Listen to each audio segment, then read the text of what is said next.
Pireezidaantiin naannoo Oromiyaa obbo Shimallis Abdiisaa dhukkubsachuun isaanii dhaga'ame. Akka odeeffannoon sooshaal miidiyaa tokko dubbataa jirutti pireezidaantiin naannoo Oromiyaa obbo Shimallis Abdiisaa dhukkubsatanii yaalaaf Dubaay akka deeman dubbatamaa jira. Sooshaal miidiyaa xixiqqoo irratti haa dubbatamu malee wanti akka qoosaatti dubbatamu yeroo baay'ee gaafa dhugaa ta'e mul'atu kan arginu yoo ta'u, pireezidaantiin kunis yeroo ammaa kanatti Dubaay deemuudhaan yaala fayyaa argachaa jiraachuun isaanii sooshaal miidiyaa tokko irraa kan dhageenye isinitti himna. Kaawwan isaanii akka dubbatanitti sababa filannoon ga'eef jecha jibba isaaniif qaban yookiin immoo girrigirrii biraa uumuu jedhanii haasaa kana adeemsisaa jiru malee pireezidaantiin kun fayyummaa isaatti jira. Akkasuma immoo dhibee tokko iyyuu hin qabu. Dubaay yoo deemes hojiidhaaf deema malee pireezidaantiin keenya hin dhukkubsatu, homaas hin ta'u, biyyi kun isa harka jirti jechuudhaan paartileen garaagaraa dubbachaa jiru. Yeroo kanatti dhimmi mootummaa fi hawaasa gidduu jiru dhimma gadi fageenyaan ilaalamuu qabu yoo ta'u, yeroo kanatti pireezidaantiin kun dhukkubsachuun isaa immoo yaaddoo hawaasaa guddaa akka ta'e sooshaal miidiyaa garaagaraa irratti ni dubbata. Garuu akka paartiin isaanii jedhanitti obbo Shimallis Abdiisaa nagaa isaaniiti homaa tokko iyyuu hin taane Dubaay yoo deeman hojiif deemu malee dhukkuba yookiin yaalamuuf miti jedhanii deebii quubsaa deebisanii jiru.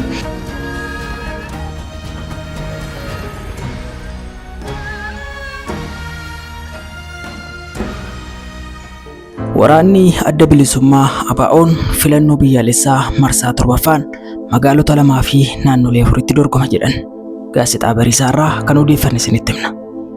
Finfinnee abdii bilisummaa Oromoo ABO filannoo biyyaalessaa marsaa 7ffaa baranaatiin Finfinnee, Dirree Dawwaa, naannolee Oromiyaa, Hararii, Amaaraa, godina saba Oromoo fi Beenishaangul Gumuzitti akka dorgomuu fi kanaafis kaadhimamtoota 163 boordii filannoo biyyaalessaa Itoophiyaaf dhiyeeffachuu beeksise.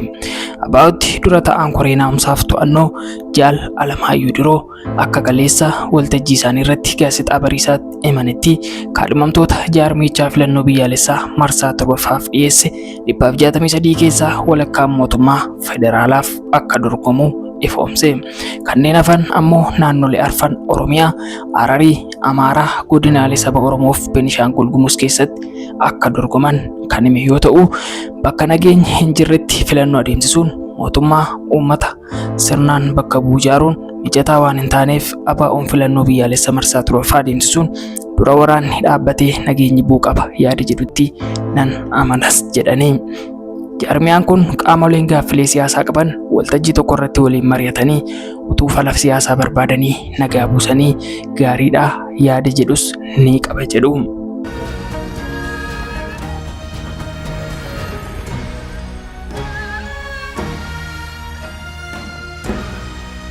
Dabalataan Oromiyaan giddu galeessa diimokiraasii, nageenyaaf misooma guddinaaf badhaadhinaa taasisuun akkasumas sagantaalee misoomaa, siyaasa, hawaasummaa fi dinagdees manifestii jaarmiyaan irratti ibsameera. Nageenya mirkaneessuun ajandaansaa isa jalqabaa ta'us himaniiru. Qonnaa ammayyeessuun dargaggootaaf carraa hojii bal'aa uumuun uummanni nyaataan akka of danda'u taasisuun aggaaroo piroosesingii babal'isuun bu'uuraalee misoomaa babal'isuu, mirga dubartootaa tiksuu, mirga sabaaf sablammootaa tiksuu, jaarmiyaalee dubartootaa siiqee jabeessuu, olaantummaa seeraa mirkaneessuu, mana murtii bilisaa taasisuu, baankiin biyyaalessaa ogeessotaan akka gaggeeffamu taasisuun dinagdee biyyaatti dhiibbaa dabalataa maallaqa addunyaa akka hin baasisne akkasumas qaala'insa jireenyaa tasgabbeessuun sagantaa isaa irratti qabaachuus himaniiru. Kaadhimamtootaa fi miseensota isaa warra hojii siyaasaa hojjetaniifis leenjii kennaniiru.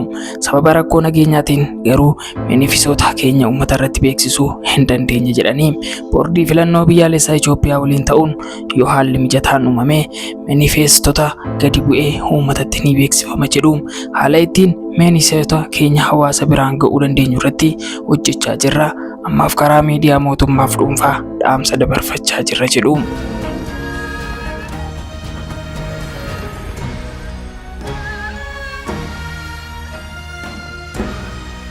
Dhaabbatichi filannoo biyyaalessaa marsaa 7ffaa irratti kan hirmaate haalli mijataan jiraate osoo hin taane filannoo irratti hirmaachuu akka qabsoo nagaa gaggeessuutti waan ilaalluufis jedhanii. Haalli filannoo mijataa ta'uu baatus jaarmichi carraa argametti fayyadamuun kaayyoo isaa bakkaan ga'uuf socho'aa jiraachuu akka qabus akka socho'aa jirus dubbatanii mallattoon filannoo ABO horooroo ta'uu eeranii horooroon ulfoodhaa, horooroon mallattoo seeraa, nageenya walqixxummaa misoomaa fi horooma waan ta'eef uummanni akka isa filatus dhaamaniiru.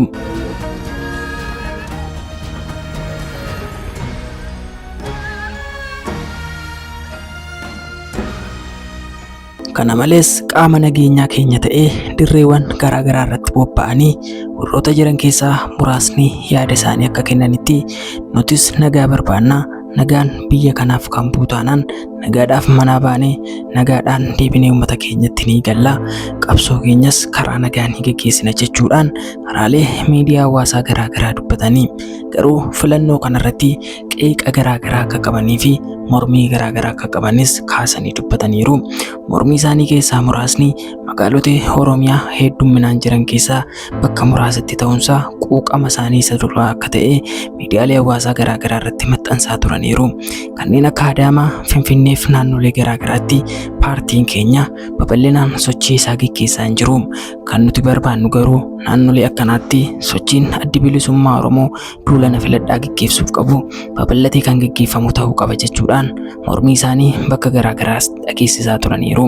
Garuu bakka bu'aan adda bilisummaa Oromoo bakka bu'ee paartii kanaan dorgomaa jiru akka dubbatanutti bakka jirtanitti nagaa keessan eeggadhaa, qaamni kamuyyuu isin tuqee nagaa barbaanna jechuun ofirraa deebisaa jechuudhaan dhaamsa isaa dabarfate. Isaanis deebisanii nuti silas nagaa barbaannaa, filannoo karaa nagaa haa xumuramu, isa booda hiree keenya ni murteeffanna jechuudhaan yaada isaanii sooshaal miidiyaa garaagaraa irratti dubbatanii ibsachuun isaanii yaada uummataa hedduu ta'ee yaaddoo uummataas akka ta'e namooti baay'een dubbachaa jiru. Kanumaa wal qabatee addi bilisummaa Oromoo filannoo marsaa 7ffaa kanaan ni milkaa'amoo akkam taa'anii jedhu gaaffii nama hundaa ta'eera.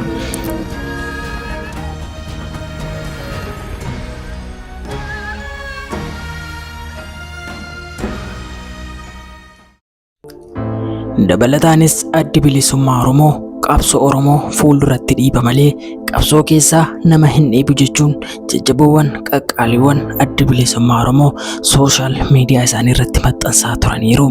Yaadi kun kan ka'e filannoo marsaa 7ffaa wajjin kan wal qabatu yoo ta'u filannoo marsaa 7ffaa kanaan dabalataan quuqama isaanii sooshaal miidiyaa garaagaraa irratti maxxansaa turuun isaanii ni yaadatama. Dabalataan akka uummati godinaalee garaagaraa jedhanitti paartileen garaagaraa naannoo keenyatti argamaniiru.